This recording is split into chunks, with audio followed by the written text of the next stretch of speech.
اعوذ باللہ من الشیطان الرجیم بسم اللہ الرحمن الرحیم بحمداللہ تعالی ایک مرتبہ پھر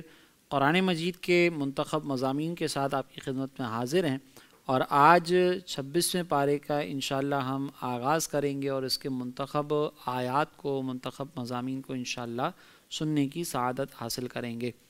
26ویں پارے کا آغاز سورہ احقاف کی پہلی اور دوسری آیت سے ہوتا ہے، جبکہ اس کا اختتام سورہ زاریات کی آیت نمبر 30 پر ہوتا ہے۔ اگر ہم اس کی ابتدا کو دیکھیں تو اللہ تبارک و تعالیٰ نے قرآن مجید کا رد کرنے والوں کے بارے میں یہ ارشاد فرمایا کہ حامیم، کتاب کا نازل فرمانا اللہ کی طرف سے ہے جو عزت والا، حکمت والا ہے۔ ابتدائی طور پر اللہ تبارک و تعالیٰ نے حروف مقطعات کو بیان فرمایا۔ یہ حروف مقطعات کو اگر ہم دیکھیں تو یہ اللہ تبارک و تعالیٰ کی طرف سے اس قرآن کے اندر موجود راز ہیں، جس کا علم صرف اللہ تبارک و تعالیٰ اور نبی کریم علیہ الصلاۃ والسلام کو ہے۔ نبی کریم علیہ الصلاۃ والسلام اس کو جانتے ہیں، لیکن میدان معاشر میں انشاءاللہ اس کی جو وضاحت ہے، اس کے جو حقیقی معنی ہے، وہ تمام نیک لوگوں تک اور جنتیوں کے سامنے ظاہر کر دیے جائیں گے۔ البتہ ہم دیکھتے ہیں کہ بعض اوقات یہاں پر بھی کچھ بزرگوں نے اس کے کچھ معنی بیان کرنے کی کوشش کی ہوتی ہے، تو یہ یاد رکھیے گا کہ بزرگوں کی طرف سے اگر کسی مقطعات کا معنی بیان کیا گیا ہے تو وہ کوئی حتمی نہیں ہے، بلکہ وہ ان کا اپنا اندازہ ہے، وہ ان کی اپنی سوچ کا نتیجہ ہے، اور وہ بھی اس بارے میں یہ دعویٰ نہیں کرتے کہ ہم نے جو معنی بیان کیے ہیں وہی سچ ہیں، وہی حق ہیں اور وہی حتمی ہیں۔ تو حتمی معنی صرف اللہ اور اس کے رسول صلی اللہ علیہ وسلم کو معلوم ہے۔ پھر یہاں اللہ تعالیٰ نے فرمایا کہ یہ کتاب کا نازل فرمانا اللہ کی طرف سے ہے جو عزت والا اور حکمت والا ہے۔ بعض لوگ جو یہ کہتے ہیں کہ قرآن جو ہے وہ اللہ تبارک و تعالیٰ کی طرف سے نازل کردہ نہیں ہے، تو یہ ان کا رد کیا گیا ہے کہ قرآن اللہ ہی کی طرف سے نازل کردہ ہے، اور اس کے اوپر بے شمار دلائل جو ہے وہ قرآن کے اندر بیان کیے گئے کہ اگر یہ اللہ کے علاوہ کسی اور کی طرف سے ہوتا تو اس کے مضامین کے اندر آپ کو اختلاف ملتا، اگر یہ اللہ تبارک و تعالیٰ کے علاوہ کسی اور کی طرف سے ہوتا تو اس کی فصاحت و بلاغت بھی پھر ایسی ہی ہوتی کہ کوئی بھی اس کا مقابلہ کر سکتا تھا۔ اگر یہ اللہ کے علاوہ کسی اور کی طرف سے ہوتا تو پھر اس کے اندر جو مستقبل کی خبریں دی گئی ہیں وہ مستقبل کی خبریں ابھی بھی پوری نہ ہوتی، بلکہ اس کا بآسانی رد کیا جا سکتا تھا کہ اللہ تعالیٰ نے قرآن میں کسی چیز کی خبر دی اور وہ کام نہ ہوا مستقبل کے اندر تو کوئی بھی قرآن کے اوپر اعتراض کر سکتا تھا۔ لیکن اس دور میں بھی اللہ تبارک و تعالیٰ نے جب قرآن مجید کے اندر مستقبل کی کوئی خبر بیان فرمائی تو تمام تر دشمنیوں کے باوجود کفار مستقبل کی ان خبروں کو چیلنج نہ کر سکے، لہٰذا یہ اس بات کی طرف اشارہ ہے کہ یہ قرآن اللہ ہی کی طرف سے نازل کردہ ہے۔ پھر 26ویں پارے کی جو آخری آیت ہے، جو سورہ زاریات کی آیت نمبر 29 اور 30 ہے، اس میں اللہ تبارک و تعالیٰ نے حضرت ابراہیم علیہ السلام اور بی بی سارہ کے واقعے کو بیان فرمایا۔ واقعہ کچھ اس طریقے سے ہے کہ جب قوم لوط پر عذاب نازل کرنے کے لیے فرشتے آئے تو وہ پہلے حضرت ابراہیم علیہ السلام کے پاس مہمان کے طور پر پہنچے، اور وہاں پر حضرت ابراہیم علیہ السلام کو ایک علم والے بیٹے کی بشارت دی۔ اب جب وہ فرشتے یہ بشارت دے رہے تھے مہمان کی صورت میں موجود، تو وہاں پر آپ کی زوجہ بی بی سارہ رضی اللہ تعالی عنہا بھی موجود تھی، اور وہ یہ سن رہی تھی پردے کی آڑ میں۔ جب فرشتوں نے یہ خبر دی تو وہ سامنے ظاہر ہوئیں اور یہ کہنے لگیں کہ کیا یہ ممکن ہے کہ اس عمر کے اندر بھی میرے یہاں پر کوئی اولاد ہو سکتی ہو؟ تو فرشتوں نے سامنے سے کہا کہ آپ جو سوچ رہی ہیں، آپ یہ گمان کر رہی ہیں کہ اس عمر کے اندر اولاد نہیں ہو سکتی، تو یہ آپ کا گمان ہے، لیکن آپ کا رب یہ سب کرنے پر قادر ہے۔ تو اس واقعے کی طرف اشارہ کرتے ہوئے اللہ تعالیٰ نے فرمایا کہ ابراہیم کی زوجہ یہ آواز بلند کرتی ہوئی آئیں اور پھر اپنے چہرے پر بھی ہاتھ بھی مارا اور کہا کہ کیا بوڑھی بانجھ عورت بچہ جنے گی؟ فرشتوں نے کہا تمہارے رب نے یوں ہی فرمایا، بے شک وہی حکمت والا، علم والا ہے۔ یہاں پر آپ ذرا غور کریں کہ بعض اوقات ہم مشکلات میں پھنسنے کے بعد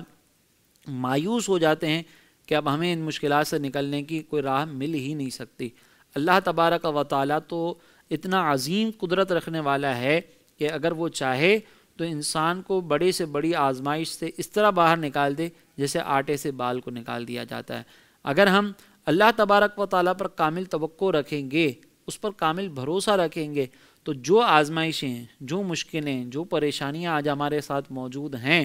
کل کو وہ تمام آسانیاں راحتوں میں تبدیل ہو سکتی ہیں۔ ایسا ہرگز نہیں ہے کہ اللہ تبارک و تعالیٰ میں اس آزمائشوں سے باہر نہیں نکال سکتا، لہٰذا اگر آزمائشیں آ رہی ہیں تو ان آزمائشوں کے اندر مبتلا ہونے کے بعد ہرگز اللہ تبارک و تعالیٰ کی قدرت میں شک کے اندر مبتلا نہ ہوں۔ اللہ تبارک و تعالیٰ کی قدرت بڑی کامل ہے۔ جب وقت مقرر ہوگا، جب وقت مناسب ہوگا اور نعمتوں کا ملنا ہمارے حق میں بہتر ہوگا تو وہ نعمتیں ہمیں ملیں گی اور یہ آزمائشیں ختم ہوں گی، اور جب تک اللہ تبارک و تعالیٰ چاہے گا یہ آزمائشیں ہمارے ساتھ رہیں گی۔ اللہ تبارک و تعالیٰ ان آزمائشوں کو دور کرنے پر کوئی عاجز نہیں ہے، وہ قادر ضرور ہے، البتہ یہ دیکھنا ہے کہ آزمائشوں کے ساتھ زندگی گزارنا ہمارے حق میں بہتر ہے یا نہیں، اس کے مطابق ہی فیصلے کیے جاتے ہیں۔ اس کے بعد سورہ احقاف کا آغاز ہوتا ہے۔ سورہ احقاف مکی صورت ہے اور اس میں 4 رکوع 35 آیتیں ہیں۔ احقاف یمن کی اس سرزمین کا نام ہے کہ جہاں پر قوم آباد تھی، اور اس صورت کے آیت نمبر 21 میں سرزمین احقاف میں رہنے والی اس قوم کا بیان کیا گیا ہے، لہٰذا اس مناسبت سے اسے سورہ احقاف کہا جاتا ہے۔ ابتدا میں اللہ تبارک و تعالیٰ کی وحدانیت اور قیامت سے متعلق دلائل دیے گئے، بتوں کی پوجا کرنے والے مشرکین کی مذمت بیان کی گئی، قرآن مجید اور رسول اکرم صلی اللہ علیہ وسلم کی رسالت کے بارے میں کفار کے شبہات کا جواب دیا گیا۔ پھر قرآن پاک کی آیات سن کر ایمان قبول کرنے والے جنوں کی ایک جماعت کا ذکر کیا گیا، اور یہ بتایا گیا کہ انہوں نے اپنی قوم کو حضور پرنور صلی اللہ علیہ وسلم پر ایمان لانے کی دعوت دی، اور انہیں بتایا کہ جو ان پر ایمان نہیں لائے گا وہ کھلی گمراہی میں۔ حضرت ہود اور ان کی قوم عاد کا واقعہ بیان کیا گیا۔ اس قوم کے لوگ اپنی طاقت و قوت کی وجہ سے سرکش ہو گئے اور بتوں کی پوجا کرنے پر قائم رہے، تو اللہ تبارک و تعالیٰ نے آندھی کے عذاب کے ذریعے انہیں نیست و نابود کر دیا۔ اور اس واقعے کو بیان کرنے سے مقصود کفار مکہ کو حضور اقدس صلی اللہ علیہ وسلم کی تکذیب کرنے سے ڈرانا ہے کہ اگر وہ بھی اپنی اسی ہٹ درمی پر قائم رہے تو اس کا انجام بھی قوم عاد جیسا ہوگا۔ پھر اس صورت کے آخر میں مردوں کو دوبارہ زندہ کرنے پر اللہ تبارک و تعالیٰ کی قدرت کی دلیل دی گئی، اور یہ بتایا گیا کہ بہر صورت جہنم کا عذاب کفار کے لیے مقدر ہو چکا، اور اللہ نے اپنے حبیب صلی اللہ علیہ وسلم کو تلقین فرمائی کہ اے حبیب صبر کرو جیسے ہمت والے رسولوں نے صبر کیا، اور ان کافروں کے لیے عذاب طلب کرنے میں جلدی نہ کرو۔ پھر سورہ محمد کا آغاز ہوتا ہے۔ یہ سورہ محمد مدنی صورت ہے، اس میں 4 رکوع اور 38 آیتیں ہیں۔ اس سورت کی دوسری آیت میں نبی کریم صلی اللہ علیہ وسلم کا نام نامی اس میں گرامی محمد ذکر کیا گیا، اسی مناسبت سے اسے سورہ محمد کہا جاتا ہے۔ نیز اس سورت کا ایک نام سورہ قتال بھی ہے، اور اس کی وجہ یہ ہے کہ اس میں کفار کے ساتھ جہاد کے احکام کو بیان کیا گیا۔ اگر ہم اس سورت کا مرکزی مضمون دیکھیں تو جیسے کہ میں نے ذکر کیا کہ کفار کے ساتھ جہاد کے احکام اس کے اندر ذکر کیے گئے، اور ساتھ ہی جہاد کا ثواب بھی ذکر کیا گیا ہے۔ ابتدا میں بیان کیا گیا کہ جو کفار دوسرے لوگوں کو اللہ تعالیٰ کے راستے سے روکتے ہیں، اللہ تعالیٰ ان کے اعمال برباد کر دے گا، جبکہ وہ لوگ جو اللہ کی وحدانیت، نبی کریم صلی اللہ علیہ وسلم کی رسالت پر ایمان لائے اور انہوں نے اچھے کام کیے، اور نبی کریم صلی اللہ علیہ وسلم پر نازل ہونے والی کتاب یعنی قرآن مجید پر ایمان لے کر آئے، تو اللہ تعالیٰ ان کی برائیاں مٹا دے گا۔ اور اس کی وجہ یہ ہے کہ کافروں نے باطل کی پیروی کی جبکہ مسلمانوں نے حق کی اتباع کی۔ کفار کے ساتھ جنگ کے دوران انہیں قتل کرنے اور کافر قیدیوں کے بارے میں احکام دیے گئے۔ جنگ کے دوران شہید ہونے والے مجاہدوں کا ثواب ذکر کیا گیا، اور اللہ تبارک و تعالیٰ نے کفار کے ساتھ جہاد کرنے میں مسلمانوں کی مدد کرنے کی بشارت بھی دی۔ کافروں کی رسوائی کی وجہ بیان کی گئی کہ وہ چونکہ اللہ تبارک و تعالیٰ کی نازل کردہ کتاب کو ناپسند کرتے ہیں اس لیے رسوا ہوئے۔ کفار مکہ کے سامنے سابقہ لوگوں کا انجام بیان کر کے انہیں بتایا گیا کہ ان کا انجام بھی ان جیسا ہی ہو سکتا ہے۔ پرہیزگار مسلمانوں سے جنت کا وعدہ کیا گیا اور اس کے اوصاف بیان کیے گئے کہ جنت کے اوصاف کیا ہیں۔ منافقوں کی صفت بیان کی گئی اور انہیں بتایا گیا کہ اللہ تبارک و تعالیٰ ان کے چھپے ہوئے بغض اور کینے کو ظاہر فرما دے گا۔ اس صورت کے آخر میں دنیاوی زندگی کی حقیقت اور بخل کرنے کی مذمت بیان کی گئی۔ اب اگر ہم سورہ محمد کی آیت نمبر 7 کو دیکھیں تو اللہ تبارک و تعالیٰ نے اپنی تائید حاصل کرنے کا ایک بہترین وظیفہ گویا کہ بیان فرما دیا۔ یعنی اگر ہم یہ چاہتے ہیں کہ مشکلات میں اللہ تبارک و تعالیٰ کی تائید ہمیں حاصل ہو، اللہ تبارک و تعالیٰ کی خصوصی مدد ہمارے شامل حال ہو، تو اللہ تعالیٰ نے فرمایا کہ اے ایمان والو، اگر تم اللہ کے دین کی مدد کرو گے تو اللہ تعالیٰ تمہاری مدد کرے گا اور تمہیں ثابت قدمی عطا فرمائے گا۔ یعنی جب بھی کوئی مشکل آئے، جب بھی کوئی پریشانی آئے تو بہترین وظیفہ یہ ہے کہ ہم اللہ کے دین کی مدد کریں، اب اللہ کے دین کی مدد کرنے کے مختلف طریقے ہو سکتے ہیں. جیسے مثال کے طور پر اگر خود آپ کے پاس صلاحیتیں موجود ہیں اور آپ لوگوں تک دین کا پیغام پہنچا سکتے ہیں تو آپ اپنی اس کوشش کے اندر اضافہ کر دیں. اگر کوئی عالم دین ہے اور وہ دین کی خدمت اخلاص کے ساتھ کرنے کی کوشش شروع کر دیں، لوگوں کے مسائل کا جواب بھی دے رہے ہوں، لوگوں کے دیگر معاملات دینیہ کو بھی دیکھ رہے ہوں اور ان کا ساتھ دے رہے ہوں، دین کے پیغام کو وہ عام کرنے کے لیے کوششوں میں لگے ہوں، تو اللہ تبارک و تعالیٰ کی تائید ان کے شامل حال ہوگی. اسی طرح عام آدمی اگر کوئی ہے اور وہ دین کی مدد کرنا چاہتا ہے تو وہ ان علماء کے ساتھ مل کر دین کا پیغام عام کر سکتا ہے. وہ ایسی محافل کا انعقاد کر سکتا ہے کہ جہاں پر مستند علماء کو بلایا جائے اور مستند علماء پھر وہاں پر آنے کے بعد درس و بیان وغیرہ کریں اور لوگوں کی اصلاح کریں. اسی طرح دین کی مدد جہاد کے ذریعے کی جا سکتی ہے. اسی طرح سے دین کی مدد جو ہے وہ مال کے ذریعے کی جا سکتی ہے. دین کی مدد جو ہے وہ اپنے پاس جو بھی صلاحیت موجود ہے اس کے ذریعے کی جا سکتی ہے. آپ اپنی صلاحیت دیکھیں اور پھر اس کے بعد اپنی وہ صلاحیت آپ دین کے لیے کیسے استعمال کر سکتے ہیں اس پر غور کریں. مثال کے طور پر اگر ایک چارٹرڈ اکاؤنٹنٹ ہے اور وہ یہ سمجھتا ہے کہ مجھے دین کا کام کرنا ہے، لوگوں تک دین کے مسائل کو بآسانی پہنچانا ہے، تو وہ زکوٰۃ کا حساب و کتاب کیسے کیا جا سکتا ہے. وہ بڑی بڑی کمپنیز کو یا مختلف اپنے خاندان کے لوگوں کو ہی کہہ سکتا ہے کہ آئیں آپ کی زکوٰۃ کا حساب میں کر کے دیتا ہوں. میں نے دنیاوی کاروبار کے تو بہت سارے حساب کیے ہیں، لیکن اب میں چاہتا ہوں کہ میں دین کی مدد کروں، میں دین کی خدمت کروں، لہٰذا آپ کی زکوٰۃ کے اگر کوئی کیلکولیشن کرنی ہے تو میں آپ کو مناسب انداز سے کیلکولیشن کر کے دیتا ہوں اور یہ فی سبیل اللہ کر کے دوں گا. یہ بھی دین کی خدمت ہے. اسی طرح اگر کوئی ڈاکٹر ہے وہ دین کی خدمت کرنا چاہتا ہے تو وہ اپنی جدید تحقیقات کو سامنے رکھ کر علماء سے اس کو ڈسکس کر کے اس سے متعلقہ جو مسائل ہوتے ہیں اس کو ذکر کر سکتا ہے. اسی طرح کائنات میں غور و تفکر کے سلسلے کے لیے اگر کوئی بایولوجی کا اسٹوڈنٹ ہے، کوئی کیمسٹری کا اسٹوڈنٹ ہے، کوئی فزکس کا اسٹوڈنٹ ہے، تو وہ یہ دیکھ سکتا ہے کہ میں اپنے اس علم کو علماء تک اگر پہنچاؤں تو پھر یہ علماء اس علم کو دین کے لیے کیسے استعمال کر سکتے ہیں. آپس میں ایک کوارڈینیشن کرنے کے بعد دین کی مدد اس انداز سے کی جا سکتی ہے. غرض آپ کسی بھی فیلڈ سے تعلق رکھتے ہوں، آپ کسی نہ کسی اعتبار سے دین کا کام کر سکتے ہیں. اور یہ ایک ایسا وظیفہ ہے کہ اللہ تعالیٰ نے فرمایا کہ اگر تم دین کی مدد کرو گے تو اللہ تعالیٰ تمہاری مدد کرے گا. تو ذہن بنائیں کہ مجھے اپنی مشکلات سے باہر اگر نکلنا ہے تو میں اللہ تبارک و تعالیٰ کے دین کی مدد کروں گا. پھر سورہ محمد کی آیت نمبر 15 میں اللہ تبارک و تعالیٰ نے جنتی اور دوزخیوں کے احوال کو ذکر فرمایا. چنانچہ فرمایا کہ اس جنت کا حال جس کا پرہیزگاروں سے وعدہ کیا گیا یہ ہے کہ اس میں خراب نہ ہونے والی پانی کی نہریں ہیں اور ایسے دودھ کی نہریں ہیں جس کا مزہ نہ بدلے گا، اور ایسی شراب کی نہریں جو پینے والوں کے لیے سراسر لذت ہے، اور صاف شفاف شہد کی نہریں ہیں، اور ان کے لیے اس میں ہر قسم کے پھل اور ان کے رب کی طرف سے مغفرت ہے. کیا یہ جنتی اس کے برابر ہو سکتا ہے جو ہمیشہ آگ میں رہنے والا ہے اور انہیں کھولتا پانی پلایا جائے گا تو وہ ان کی آنتوں کے ٹکڑے ٹکڑے کر دے گا. ایک طرف اللہ تعالیٰ نے جنت کے بارے میں فرمایا کہ جنت کی اس قدر زبردست نعمتیں ہوں گی. اب یہاں پر بعض لوگ جو دین سے بیزار ہیں یا دین کے اوپر اعتراض کرتے ہیں وہ یہ کہتے ہیں کہ بھئی یہ جو جنت کی نعمتیں ذکر کی گئی ہیں، ہم تو ایک ایسے ملک کے اندر رہتے ہیں کہ جہاں پر ہم نے ہر وقت ہریالی دیکھی ہے، جہاں ہم نے ہر وقت آبشار دیکھے ہیں، تو ہمیں اس کے اندر کوئی دلچسپی نظر نہیں آتی.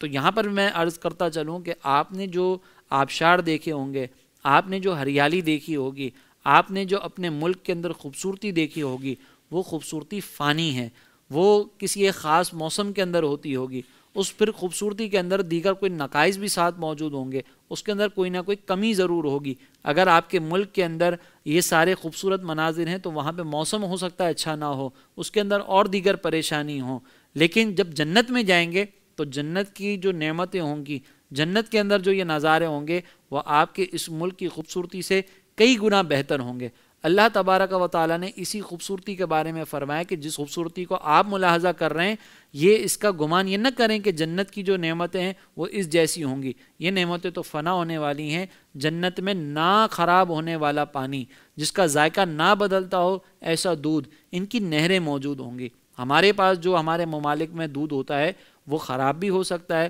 اس کی ایک ایکسپائری ڈیٹ بھی ہوتی ہے، لیکن جنت کے اندر جو شراب ہوگی، جنت کے اندر جو پانی ہوگا اس کی کوئی ایکسپائری ڈیٹ نہیں ہوگی. لہٰذا جنت کے احوال کو سامنے رکھ کر بھی اگر کوئی انسان یہ چاہے کہ کہ مجھے وہ نعمتیں حاصل کرنی ہیں تو اس کی قیمت صرف یہ ہے کہ ہم دنیا میں اچھے کام کریں. اور اس کے مقابلے میں اللہ نے فرمایا کہ جو یہ جنت میں جائے گا یہ جہنم میں جانے والے جیسا نہیں ہوگا، کیونکہ جو جہنم میں جائے گا اسے تو کھولتا پانی پلایا جائے گا جس سے اس کی آنتیں ٹکڑے ٹکڑے ہو جائیں گی. اب ہم نے یہ غور کرنا ہے کہ کیا یہ تکلیف والی زندگی گزارنی ہے جو ہمیشہ ہمیشہ جہنم میں ہوگی، یا ہمیں راحت والی زندگی گزارنی ہے. اگر راحت والی زندگی گزارنی ہے تو اس دنیا کے اندر ہمیں نیک اعمال اختیار کرنے ہوں گے، اور وہ کوئی اتنا مشکل کام نہیں ہے کہ جس کو ہم بوجھ سمجھ کے چھوڑ دیں صرف دنیا کی چند لذتوں کی بنیاد پر. آخرت کی دائمی رہنے والی لذتوں کو چھوڑ دینا، قربان کر دینا، یہ ہرگز درست نہیں ہوگا. پھر سورہ محمد کی آیت نمبر 33 میں اللہ تعالیٰ نے فرمایا کہ اے ایمان والو اللہ کا حکم مانو اور رسول کا حکم مانو اور اپنے اعمال باطل نہ کرو. اپنے اعمال باطل نہ کرو سے مراد یہ ہے کہ اگر تم نے کوئی نیک کام کر لیا تو اب اس نیک کام کو ریاکاری کی نظر نہ کرو. تنہائی میں ایک نیک کام کیا ہے، اگر ریاکاری کی اور لوگوں کو جا کر بتانا شروع کر دیا کہ آج تو میں تہجد میں اٹھا تھا، آج تو میں نے روزے رکھے تھے، آج تو میں نے بڑی دعائیں مانگی تھیں، اور ان دعاؤں کے اندر ایک کیفیت الگ بن گئی تھی اور لوگوں کو اس سے متاثر کرنے کی کوشش کی، تو پھر ہمارا یہ عمل باطل ہو جائے گا. یا تو اس سے مراد یہ ہے، یا پھر اس سے مراد یہ ہے کہ ہم نے جتنے نیک اعمال کیے ہیں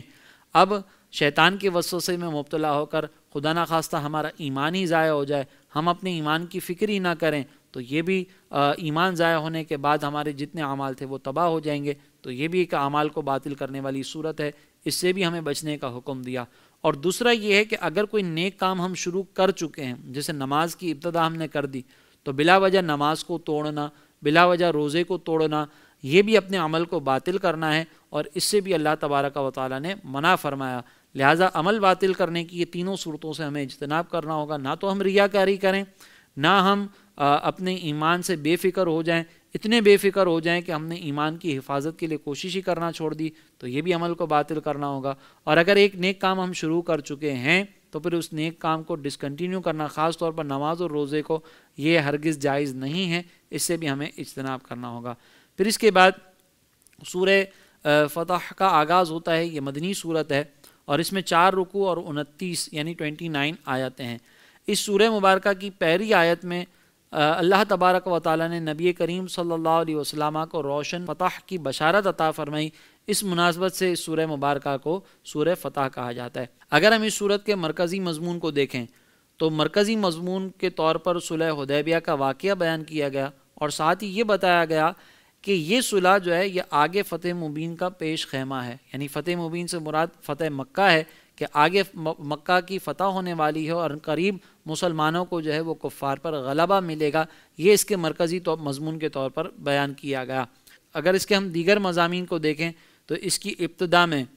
حضور اقدس صلی اللہ علیہ وسلم کے اوصاف بیان کیے گئے. اللہ تعالیٰ نے آپ کو حاضر و ناظر، خوشخبری دینے والا اور ڈر سنانے والا بنا کر بھیجا تاکہ لوگ اللہ تبارک و تعالیٰ پر اور نبی کریم صلی اللہ علیہ وسلم پر ایمان لائیں اور آپ کی تعظیم و توقیر کریں. منافقوں کی صفات بیان کی گئیں اور یہ بتایا گیا کہ جو مسلمان اندھے، لنگڑے اور بیمار ہیں وہ اپنے عذر کی وجہ سے اگر جہاد میں شامل نہ ہو سکیں تو ان پر کوئی حرج نہیں، اور وہ اللہ تعالیٰ اور اس کے رسول کی اطاعت کرتے رہیں، اللہ تبارک و تعالیٰ انہیں جنت عطا فرما دے گا. حدیبیہ کے مقام پر بیعت کرنے والے صحابہ کرام کو رضا الہی کی بشارت دی گئی اور مسلمانوں سے بہت سی غنیمتوں کا وعدہ فرمایا گیا. حدیبیہ کے مقام پر کفار مکہ سے جنگ کی بجائے صلح ہونے میں مسلمانوں پر جو اللہ کا فضل ہوا اس کو بیان کیا گیا، اور نبی کریم صلی اللہ علیہ وسلم کے خواب کی تصدیق اور اس کی تعبیر میں تاخیر کی حکمت بیان کی گئی. اور اس صورت کے آخر میں بتایا گیا کہ نبی کریم صلی اللہ علیہ وسلم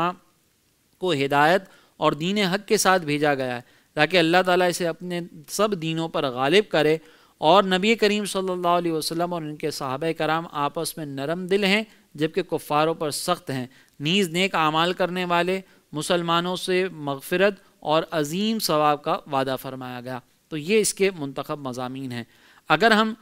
سورہ فتح میں موجود نصیحتوں کو اور احکام کو دیکھیں تو اللہ تبارک و تعالیٰ نے ایک خبر دیتے ہوئے سورہ فتح کی آیت نمبر 29 میں ارشاد فرمایا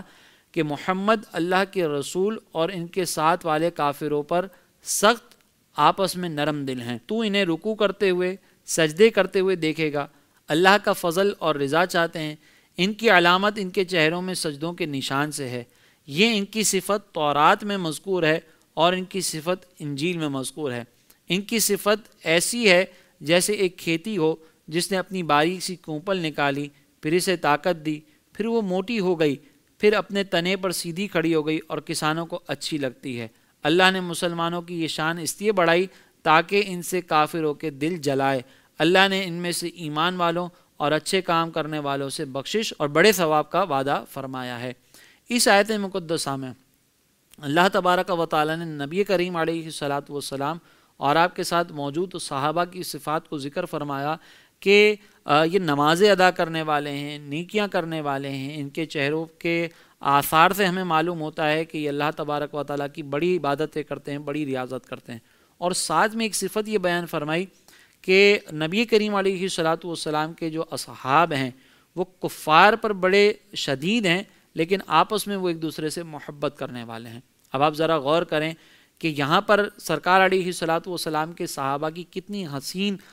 صفت کو ذکر کیا گیا کہ جب آپس میں ان کے تعلقات ہوں گے تو ان تعلقات کے اندر آپ کو رحم نظر آئے گا، ان تعلقات کے اندر آپ کو ایک دوسرے سے محبت نظر آئے گی۔ اگر کہیں پر وہ علمی اختلاف بھی کریں گے تو اس علمی اختلاف میں ایک دوسرے کا ادب نظر آئے گا، ایک دوسرے کا احترام نظر آئے گا، آپس میں کسی قسم کی کوئی ان کو شدت نظر نہیں آئے گی، کیونکہ ہم عقیدہ، ہم نظریہ ہیں اور یہ آپس میں ایک دوسرے سے محبت کرنے والے ہیں۔ ہاں، ان کی شدت اس وقت بڑھ جاتی ہے کہ جب کوئی کافر ہو، اللہ تبارک و تعالیٰ کا دشمن ہو، جس نے بنیادی عقیدے کے اندر ان سے اختلاف کیا ہو، تو پھر یہ شدت اختیار کرنے والے لوگ ہیں۔ پھر یہ وہ لوگ ہیں کہ جو کفار کو ایسا جواب دیتے ہیں کہ ان کفار کے دلوں پر ایک رعب طاری ہو جاتا ہے۔ تو معلوم ہوا کہ مومنوں کی صفت یہ ہوتی ہے کہ مومن آپس میں ایک دوسرے سے محبت کرنے والے ہوتے ہیں۔ ہم اگر اپنے اطراف میں دیکھیں تو ہمیں یہ نظر آئے گا کہ ہم بعض اوقات اپنے غیروں سے تو محبت کا اظہار کر رہے ہوتے ہیں، ہم کفار کے سامنے تو بعض اوقات اچھے بن رہے ہوتے ہیں، لیکن ایک دوسرے کے ساتھ ہمارے رویے بہت برے ہوتے ہیں۔ یہ یاد رکھیے گا کہ اگر ہمارے باہم ہم مسلک، ہم مشرب، ہم عقیدہ ہونے کے باوجود اختلافات اس قدر شدت اختیار کر لیں کہ ہم ایک دوسرے کی شکل دیکھنے کے لیے تیار نہ ہوں، تو یہ صحابہ کرام کا انداز نہیں تھا۔ صحابہ کرام کا طریقہ کار تو یہ تھا کہ وہ آپس میں ایک دوسرے سے محبت کرنے والے تھے، اور ہمارا رویہ یہ ہے کہ سامنے والا ہمارا اپنا ہے، وہ ہمارا ہم عقیدہ ہے، اس کے عقیدے میں کوئی بگاڑ نہیں ہے، صرف اس سے ذاتی اختلافات ہیں، صرف وہ مجھے اچھا نہیں لگتا،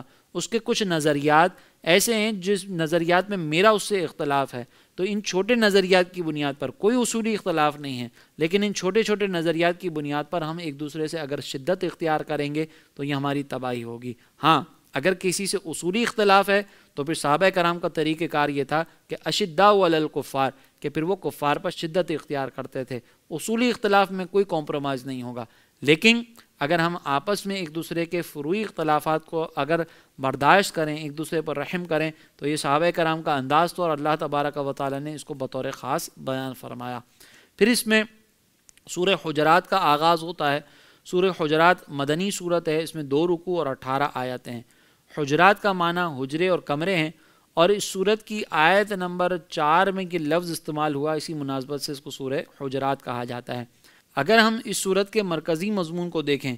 تو بہت سے امور کے اندر اللہ تبارک و تعالیٰ نے اس میں مسلمانوں کی تربیت فرمائی ہے اور مسلمانوں کو ان چیزوں پر عمل کرنے کا حکم دیا گیا۔ اس کے علاوہ اگر ہم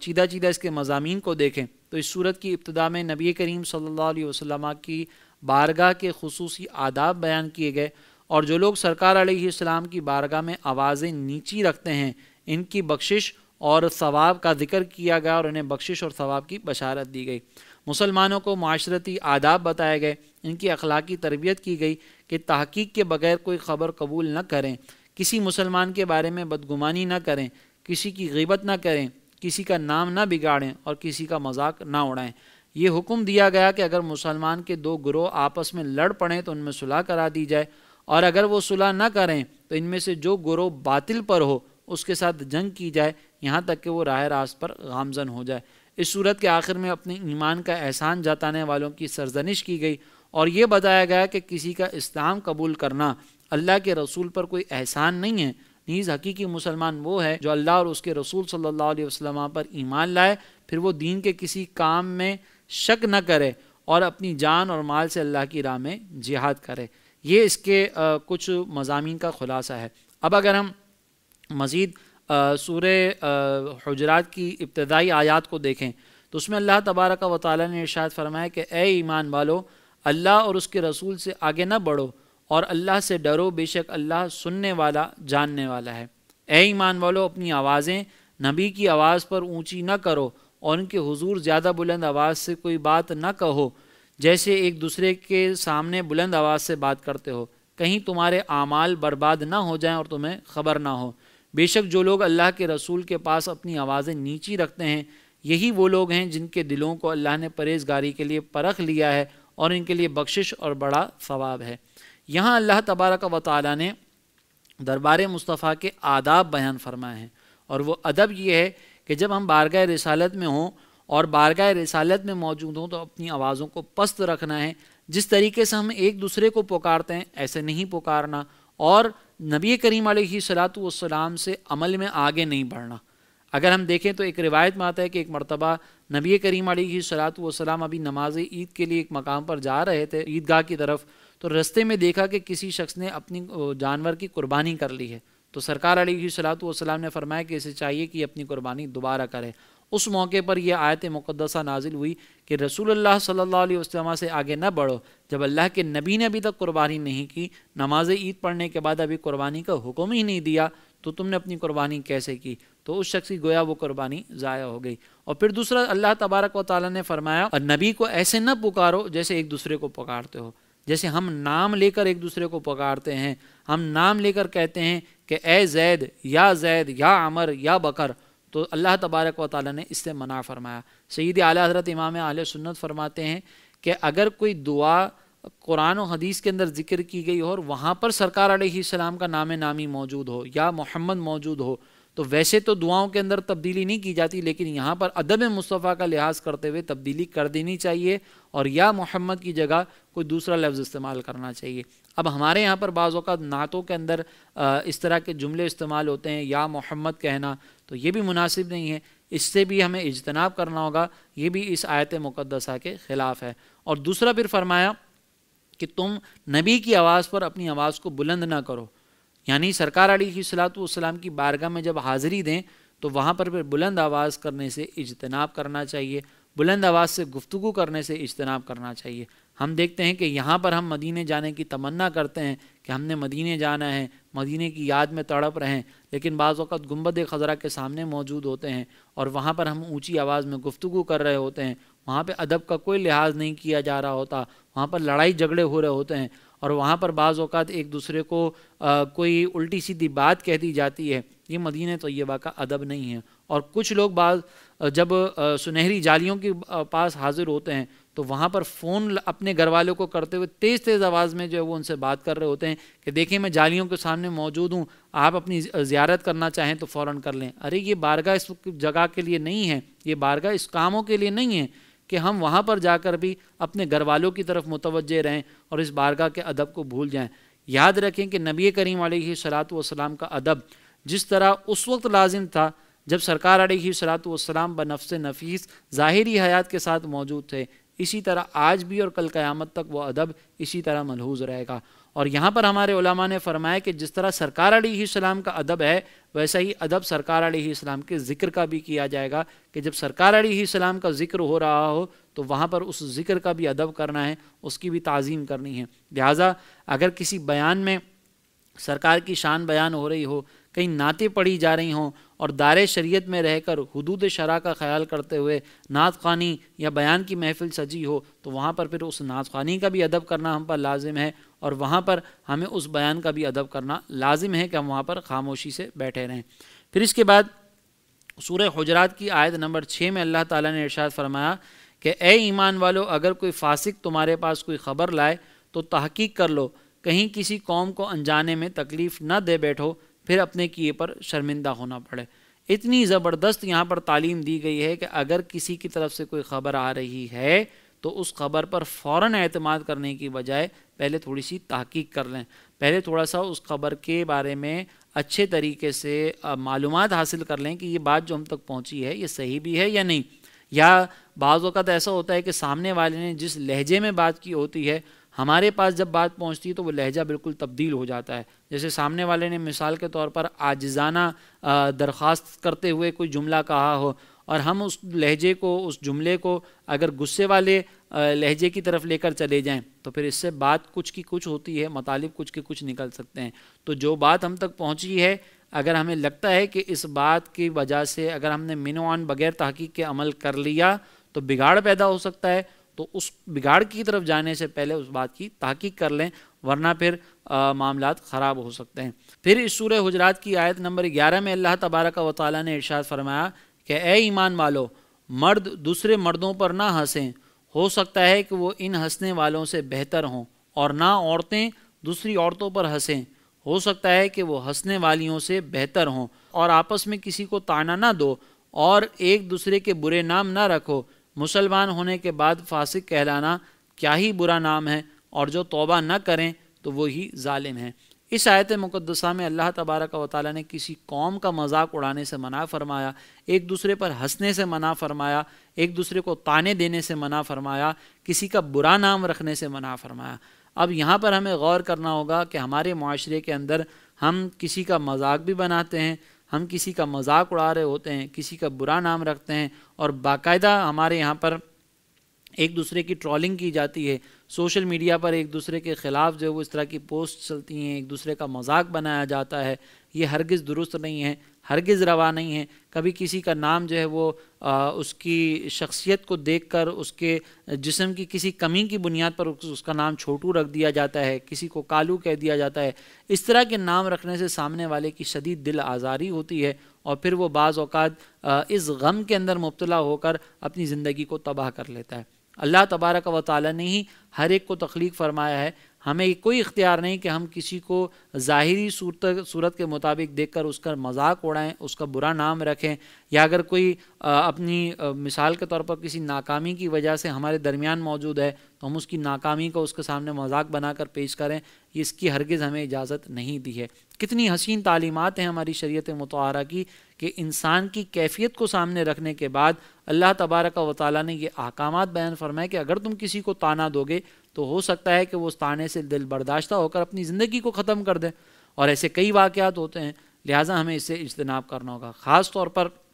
گھر کے اندر بھائی بہن ایک دوسرے کو، میاں بیوی ایک دوسرے کو طعنے دے رہے ہوتے ہیں، ایک دوسرے کے بارے میں اس طرح کے کمنٹس پاس کر رہے ہوتے ہیں. اس سے بھی ہمیں اجتناب کرنا ہوگا کہ اگر سامنے والے کی دل آزاری ہو رہی ہے تو پھر یہ سخت ترین حرام ہے، ورنہ پھر بھی اس کی اجازت موجود نہیں ہوگی. پھر اللہ تبارک و تعالیٰ نے سورہ حجرات کی آیت نمبر 13 میں ارشاد فرمایا کہ اے لوگوں، ہم نے تمہیں ایک مرد اور ایک عورت سے پیدا کیا اور تمہیں قومیں اور قبیلے بنایا تاکہ آپس میں تم پہچان رکھو. بے شک اللہ کے یہاں تم میں عزت والا وہ ہے جو تم میں زیادہ پرہیزگار ہے. بے شک اللہ جاننے والا خبردار ہے.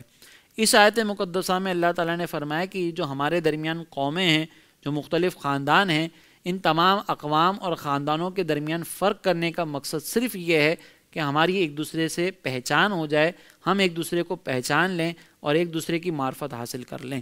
اس خاندانی سسٹم کا مطلب یہ ہرگز نہیں ہے کہ ہم اپنے خاندان پر فخر کرتے پھریں. ہم یہ کہتے پھریں کہ میرا تعلق تو بڑے اونچے خاندان سے ہے اور سامنے جو موجود میرے سامنے شخص ہے اس کا تعلق بڑے حقیر خاندان سے ہے، لہٰذا میری معاشرے میں بہت زیادہ عزت ہونی چاہیے اور ان کو کوئی مقام و مرتبہ نہیں ملنا چاہیے. ایسا ہرگز نہیں ہے. اللہ کی بارگاہ میں مقام و مرتبہ خاندان کے اچھے اور برا ہونے سے نہیں ملے گا. اللہ کی بارگاہ میں مقام اور مرتبہ اللہ نے فرمایا کہ انا اکرمکم عند اللہ اتقاکم، کہ تم میں سب سے زیادہ اللہ تبارک و تعالیٰ کے نزدیک وہ ہے کہ جو سب سے زیادہ تقوی والا ہو. لہٰذا تقوی اختیار کرنے پر فوکس کریں، نہ کہ اپنے خاندانوں پر فخر کرنے پہ. پھر اس کے بعد سورہ قاف کا آغاز ہوتا ہے. یہ مکی صورت ہے اور سورہ قاف کے اندر بھی مرکزی مضمون میں اللہ تبارک و تعالیٰ کی وحدانیت ہے، اسلام کے بنیادی عقائد ہیں، اور اگر ہم دیکھیں تو مرنے کے بعد دوبارہ اٹھنے کا بھی ذکر کیا گیا ہے. پھر اگر ہم دیکھیں تو اس کے دیگر مضامین میں حضرت نوح علیہ السلام کی قوم، اصحاب رس، ثمود، عاد، فرعون، حضرت لوط علیہ السلام کی قوم، اصحاب ایکہ، حضرت شعیب علیہ السلام کی قوم اور قوم تبع کے بارے میں بتایا گیا کہ جب انہوں نے اللہ تعالیٰ کے رسولوں کو جھٹلایا تو ان پر اللہ کا عذاب نازل ہوا. لہٰذا کفار مکہ کو بھی ڈر جانا چاہیے کہ ان جیسے عمل کر کے کہیں یہ بھی اللہ کے عذاب میں مبتلا نہ ہو جائیں. پھر اس میں یہ بتایا گیا کہ ہر انسان کے دائیں بائیں ایک ایک فرشتہ بیٹھا ہوا ہے جو کہ ہر انسان کا عمل اور قول لکھ رہا ہے۔ موت کی سختیاں، حشر اور حساب کی ہولناکیاں بیان کی گئیں، متقی لوگوں کا وصف اور ان کی جزا بیان کی گئی، اور یہ بتایا گیا کہ سابقہ امتوں کی ہلاکت سے عبرت اور نصیحت وہ حاصل کرتا ہے جو حق قبول کرنے والا دل رکھتا ہو یا کان لگا کر اور دل سے حاضر ہو کر نصیحت، قرآن کی نصیحتیں سنتا ہو۔ پھر اس کے بعد سورہ زاریات کا آغاز ہوتا ہے۔ سورہ زاریات مکی صورت ہے، اس میں 3 رکوع اور 60 آیات ہیں۔ زاریات کا معنی ایسی ہوائیں ہیں کہ جو خاک کو بکھیر کر اڑا دیں، اور چونکہ اس صورت کی پہلی آیت میں اللہ تعالیٰ نے ان ہواؤں کی قسم کو ارشاد فرمایا ہے، اس مناسبت سے اس صورت کو سورہ زاریات کہا جاتا ہے۔ اس صورت کا مرکزی مضمون میں اسلام کے بنیادی عقائد کا وہی ذکر ہے، جیسے توحید، رسالت اور مرنے کے بعد دوبارہ اٹھنا۔ پھر اگر ہم دیکھیں تو اس صورت میں کفار مکہ کی طرف سے پہنچنے والی اذیتوں پر نبی کریم صلی اللہ علیہ وسلم اور صحابہ کرام کو تسلی دی گئی، اور ان کے لیے پچھلے انبیاء علیہم السلام اور ان کی امت کے واقعات کو ذکر کیا گیا۔ اللہ تعالیٰ نے اپنی قدرت اور وحدانیت کے دلائل ذکر فرمائے، اور کسی کو اللہ تعالیٰ کا شریک قرار دینے، اللہ تعالیٰ کے رسولوں کی تکذیب کرنے سے منع فرمایا، اور حضور اقدس صلی اللہ علیہ وسلم کو حکم دیا کہ منکرین سے منہ پھیر لیں اور متقی لوگوں کو نصیحت کریں۔ اس صورت کے آخر میں جنات اور انسانوں کی تخلیق کا مقصد بیان کیا گیا کہ انہیں پیدا کرنے سے مقصود یہ ہے کہ یہ اللہ کی معرفت حاصل کریں اور اخلاص کے ساتھ صرف اسی کی عبادت کریں، اور یہ بتایا گیا کہ تمام مخلوق کا رزق اللہ نے اپنے ذمہ کرم پر لیا ہوا ہے۔ نیز کفار و مشرکین سے قیامت کے دن شدید عذاب کا وعدہ کیا گیا، اور انہیں دنیا میں سابقہ امتوں جیسا عذاب نازل ہونے سے ڈرایا گیا۔ یہ سورہ زاریات کے بنیادی مضامین ہیں۔ انشاءاللہ کل ایک مرتبہ پھر آپ کی خدمت میں 27ویں پارے کی منتخب آیتوں کے ساتھ حاضر ہوں گے۔ اللہ تبارک و تعالیٰ سے دعا ہے کہ اللہ تعالیٰ ہمیں قرآن مجید کو سمجھنے اور اس کے تقاضوں پر عمل کرنے کی توفیق عطا فرمائے۔ آمین۔ وما علینا الا البلاغ المبین۔